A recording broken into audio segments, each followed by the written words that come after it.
Problem Solving.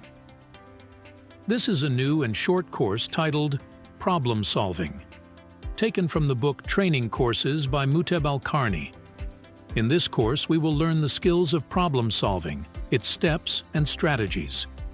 We will also learn about problem-solving models and approaches such as the DUA model, IDEAL, PDCA, PDSA, BIIG, TRIAS, morphological analysis, root cause analysis, the 5 whys analysis, and many more. By the way, the skill of problem solving is the first skill required in employment, as a problem may be a complex technical issue requiring high expertise, or it could be a relational problem between a manager and employees requiring life experience in handling emotions. Choose a problem you have now and try the following steps with us.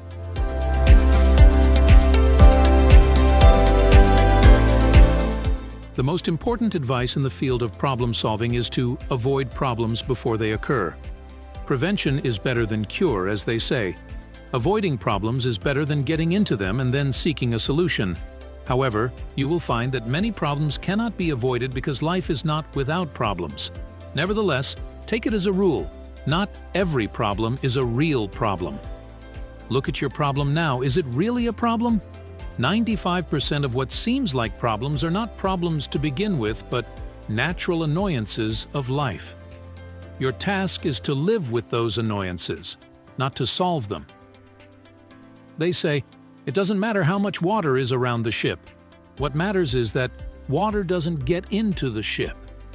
Similarly, it doesn't matter how many problems are around you. What matters is that they don't enter your mind, occupy you, and hinder you.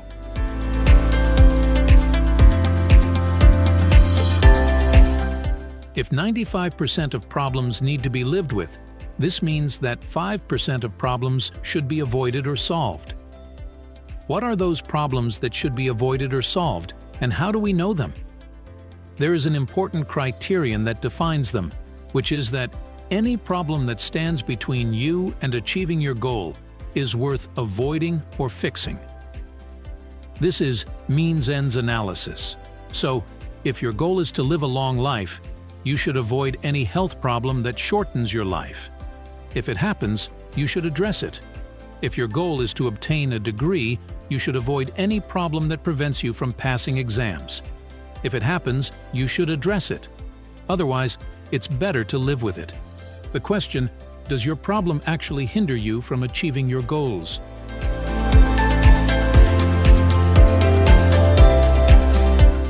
Always remember that problems that do not hinder you from achieving your goal are better to live with, as some problems can be solved with time, not by intervention.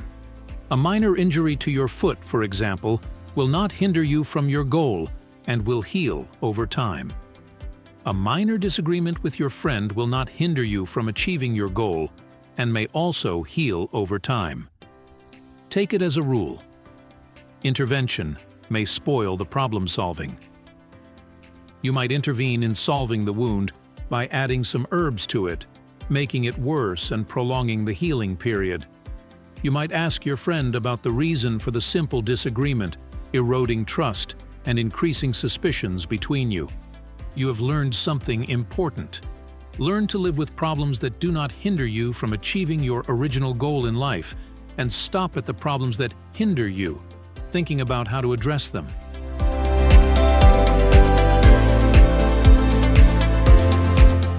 The question, does your problem hinder you from achieving your goal?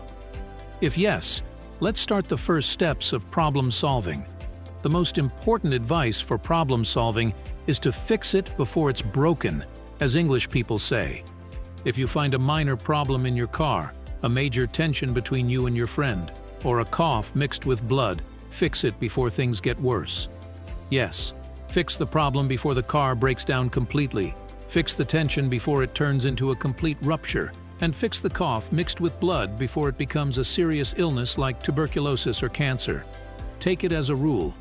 The size of the treatment is proportional to the size of the problem. The bigger the problem, the harder and bigger the treatment.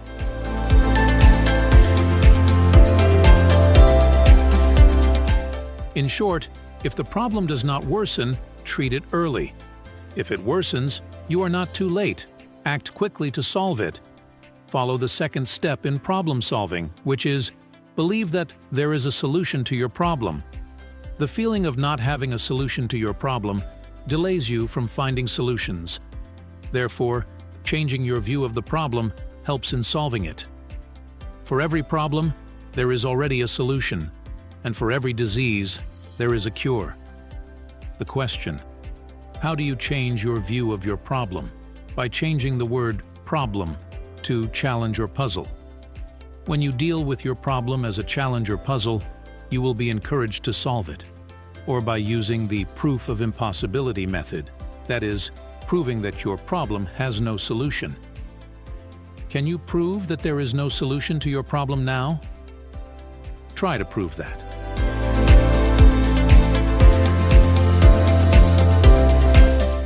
Jack Sparrow says, "The problem is not the problem. The problem is your attitude about the problem. Change your view, and you will start solving it. When you try to prove the impossibility of finding a solution to your problem, you will find it difficult because every problem has a solution. Then comes the third step, which requires you to understand the problem. That is, get to know the problem and understand its complexities. Understanding the problem is part of the solution, as a rule."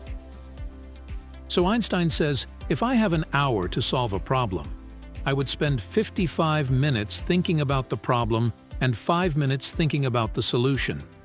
One way to understand the problem is to write its details on paper or speak to yourself about it aloud.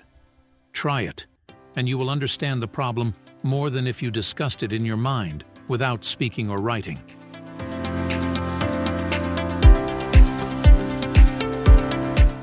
Merely contemplating a problem without verbalizing or writing it down makes it larger than it is, adding mystery and abstraction to it, giving it a complicated image of dimensions and shapes. Write down your problem on paper or discuss it with yourself out loud, and while trying to understand it, think about the main cause and what triggers it. This is called root cause analysis. Ask yourself, do you know the root cause of your problem? When you go to a doctor and tell them you have a fever, skin itching, and nausea, bani symptoms, they are not as concerned with solving and alleviating them as they are with searching for the internal cause within your body that is causing them. Addressing the root cause resolves the symptoms. The doctor treats the roots before considering treating the branches.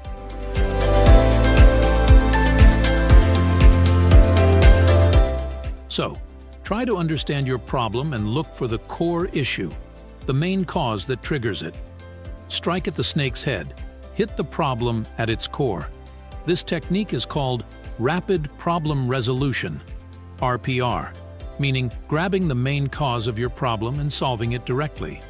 Ask yourself, do you know the main cause of your problem?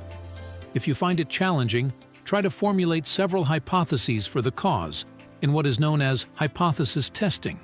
For example, assume that A is the main cause of your problem, and also assume B and C. Perhaps they are also causes. Select only 3 reasons and diversify them.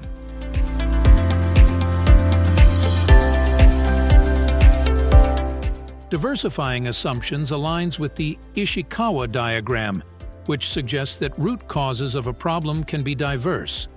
The root cause of your problem might be in the equipment you use to solve it, or in the process, the way you approach solving the problem. It could be in the people involved or managing it, in the materials used, or in the environment, and even in management. Specify 3 reasons of different types. Your problem may have a personal cause, a person behaving as the snake's head, or it could be in your work method.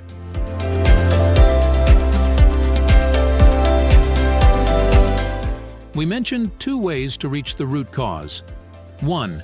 Formulating hypotheses, and 2. Exploring multiple directions, Ishikawa diagram. The third way to discover the root cause is the 5 whys analysis, attributed to Toyota's founder, Taiichi Ohno.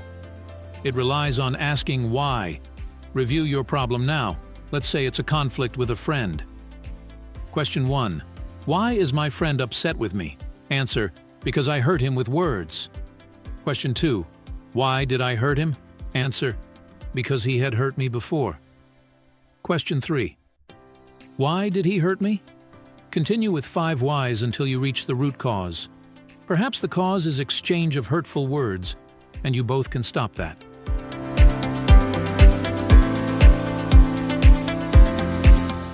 Suppose you've tried hypotheses, Ishikawa's diagram, and 5 whys but haven't reached the root cause.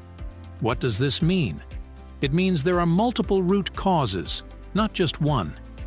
It means the problem is complex, with multiple dimensions and different sections, not just one dimension and section. Each section may have a different root cause. In this case, the next step in problem solving is morphological analyses. Divide the problem into morphemes, into sections and units, and look for the cause of each section. Look at your problem now. Can it be divided into 3 parts? By dividing your problem, you face small, simple issues rather than one big problem.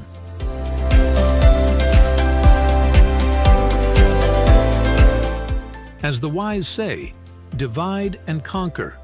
Dividing a big problem conquers its parts. When you divide the problem into parts, try to address each small problem with an effective and root solution. Let's say your big problem is feeling anxious about giving a speech to students in class. Try dividing this problem into 3 parts. We'll say the following. This problem consists of 3 sections. 1. General personal anxiety. 2. Fear of your fellow students. And 3. Fear of your teacher's presence. Try to solve each problem separately. Try to address your fear of your fellow students and teacher by improving your relationship with them to reduce their criticisms of you. Perhaps when you solve these 2 parts, the 3rd part, your general personal anxiety, will disappear.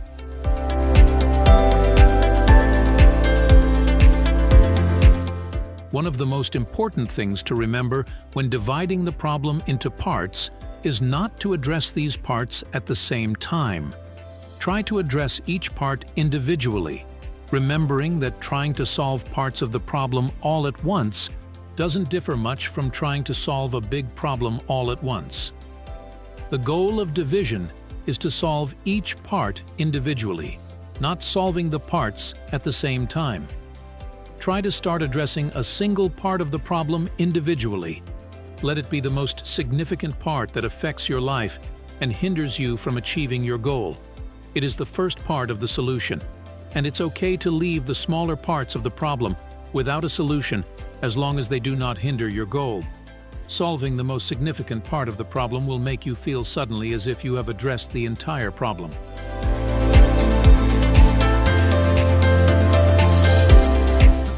While solving the major part of the problem, don't forget the root cause by formulating hypotheses, Ishikawa's diagram, and using the 5 whys analysis.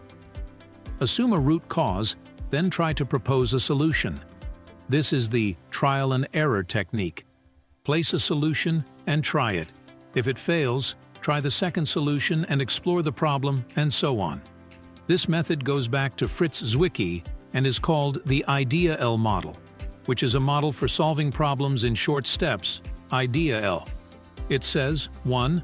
Identify the problem. 2. Develop a solution. 3. Execute the solution. 4. Assess. Then 5. Look back and review the problem.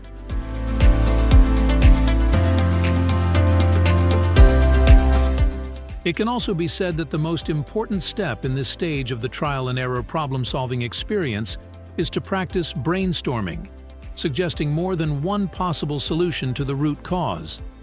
You can sit down for half an hour and write down all possible solutions to the root cause without judging them negatively. Then, refine and test these solutions, observing their results. This method aligns with the OODA technique founded by John Boyd, which consists of steps. 1. Observe the problem. 2. Orient it. Then, 3. Decide on the solution. And finally, 4. act. Repeat the process until successful.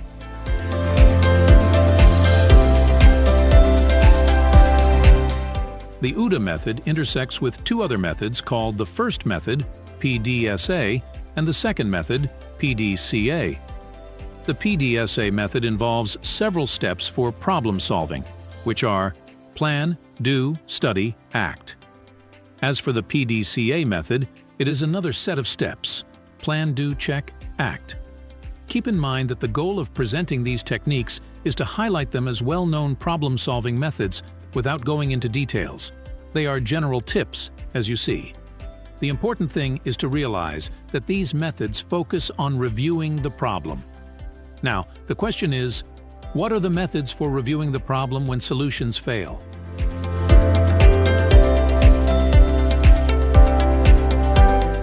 When solutions fail, it signifies the importance of reviewing the problem. This can be done through various methods, such as analogy. Compare the problem to something real. For instance, if your problem is an inability to repay bank debts, try comparing the bank to a person demanding repayment. How would you solve the problem in this scenario? Perhaps negotiate for reduced installments.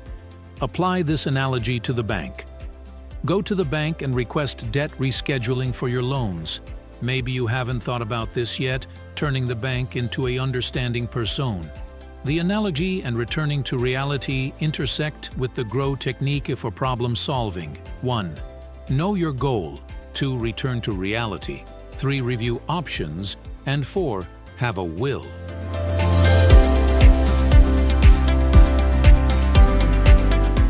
So, using methods like analogy, can you compare your problem to something real? Another method for reviewing problems is reduction, meaning reduce the problem that seems unsolvable and make it a problem with a solution. Suppose your friend insists that you repay a loan of 5,000 riyals immediately, and you cannot convince him to accept installments or a delay. Try turning the problem into a solvable one by borrowing 5,000 riyals from your brother and paying off your friend's debt. This way, you have simplified the problem by changing the participants.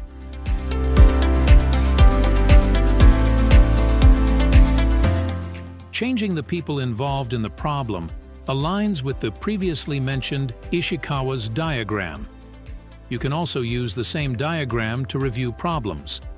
Another method of reviewing problems is to consider the general context, also known as pragmatics, referring to the area, environment, or context in which the problem occurs.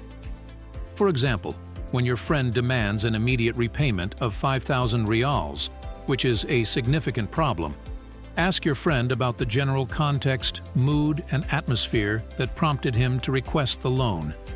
Why does he need it? He might say, "I need it because I had an accident, and I need to repair my car, which they decided to fix for 2,500. Therefore, decide to repair his car for 2,500 instead of paying 5,000.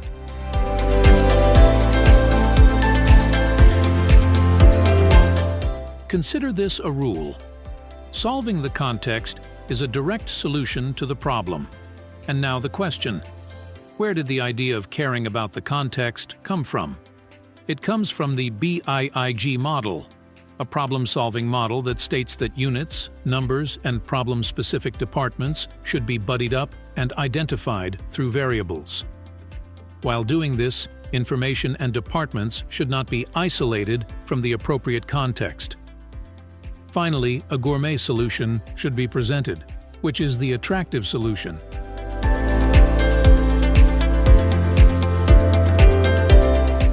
Another method of reviewing problems is to resolve contradictions in the problem. This method is attributed to the Russian scientist Genrikh Altshuller in the TRIZ approach, also known as the theory of inventive problem solving, which claims that each problem has structural contradictions that can be solved by 40 principles. Review your problem. Does it contain contradictions? How can you best resolve them? This type of problem solving often appears between the public and the government, such as when the public demands internet privacy while the government insists on the right to access for enhancing security and fighting crime. This kind of problem may also occur between spouses. Can you resolve these contradictions with an innovative solution?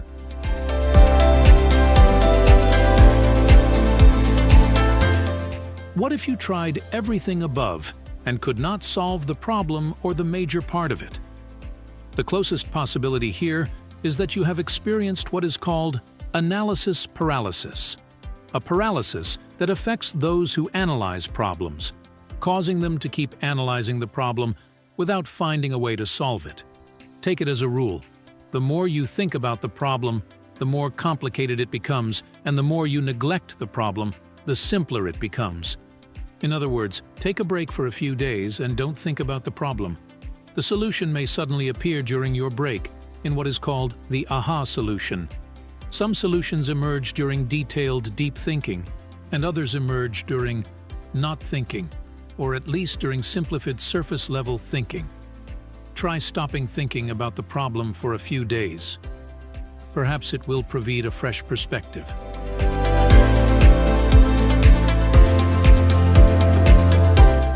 When you stop thinking about the problem, it is expected that you will look at it with a fresh perspective. Try to look at it as if it were a simple problem requiring a simple solution. This idea of simplification goes back to the concept of lateral thinking proposed by Maltese psychologist Edward de Bono, which advocates creativity in everything. In short, look at the problem from every angle. Also, examine the solution from all perspectives. Some solutions take on the nature of problems and generate more issues. Have you ever thought about viewing the solution as the problem itself? Does the solution you propose to your problem create and worsen the problem? Would leaving the problem without a solution make it a non-issue in the first place?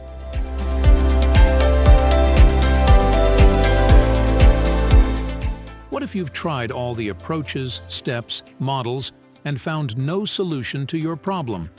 Here comes the last and effective step in problem solving, which is consultation. The fastest way to solve problems is to seek consultation. Despite its simplicity, people do not rely on it. As the Arabs say, one who seeks advice will not be disappointed. Their meaning is that those who seek advice are neither regretful nor let down. Yes, seek advice, as consultations are free. Consult people, as they provide their advice willingly. In fact, they are happy to listen to others' problems as it gives them satisfaction with their own reality. When you consult in everything, you enlighten your mind with others' opinions, and you won't be deceived. Your opinion is not just one opinion, but several consultants' opinions.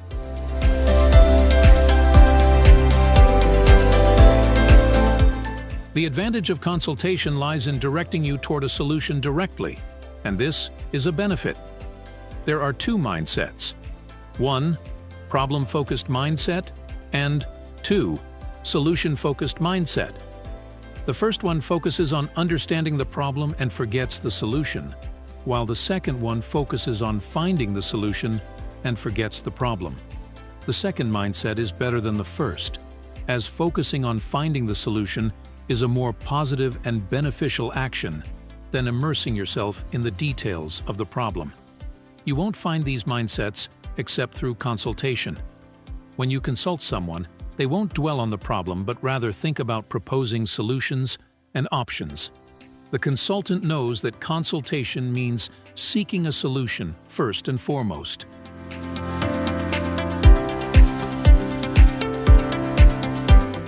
However, consultation is not immune to drawbacks.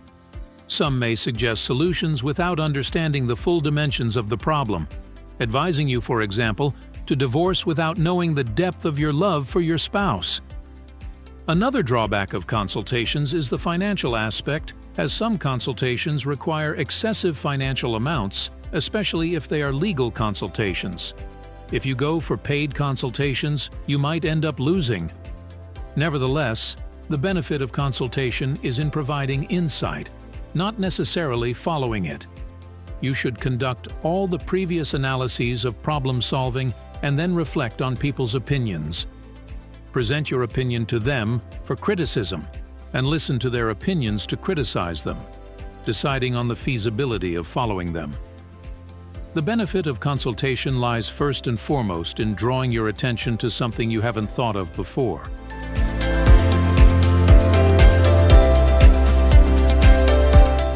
The crucial question: what if you have done all of the above and found no benefit? What if you have applied all the approaches, steps, models, and consultations and gained nothing? This means that your current problem does not have a solution at the moment, and its solutions will appear in the future through diligence and searching for them. The solution here is to live with the problem as a necessary stage that will end. The most important thing here is to maintain your optimism towards it and affirm 3 things to yourself that psychologists emphasize. Tell yourself audibly, "My problem is a temporary problem, not permanent," to avoid panic. "My problem is controllable and solvable," to avoid pessimism. And "My problem does not affect all aspects of my life," to feel satisfaction and optimism.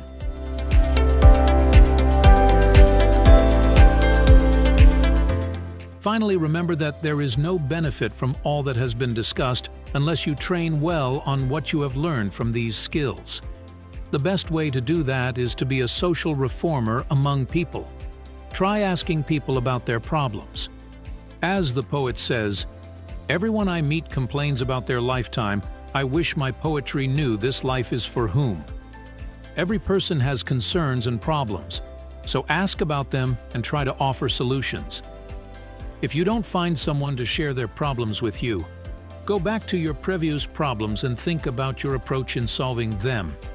Did you improve their solution? Is there a methodology you could have followed that would have been better than your previous solution? Think about your future problems as well. How will you deal with them?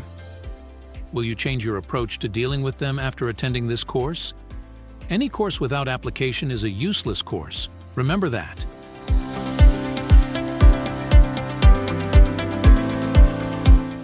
And here, we conclude the problem-solving course. Throughout this course, we've learned a lot about various approaches, models, methodologies, and techniques. The best way to conclude our discussion is to emphasize that not every problem is an actual problem. So don't be a problem solver. Let problems revolve around you because not every problem requires a solution. Coexistence is an effective solution for many issues. The best advice to conclude this course is to seek consultation. What valuable advice it is, yet many people don't follow it. Reflect on yourself now. Do you seek advice for your problems?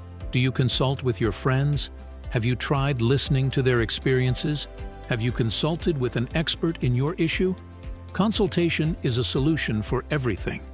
Consultation saves you from what preceded in terms of methods and models. This training course, Problem Solving, is taken from the book Training Courses by Muteb Alqarni.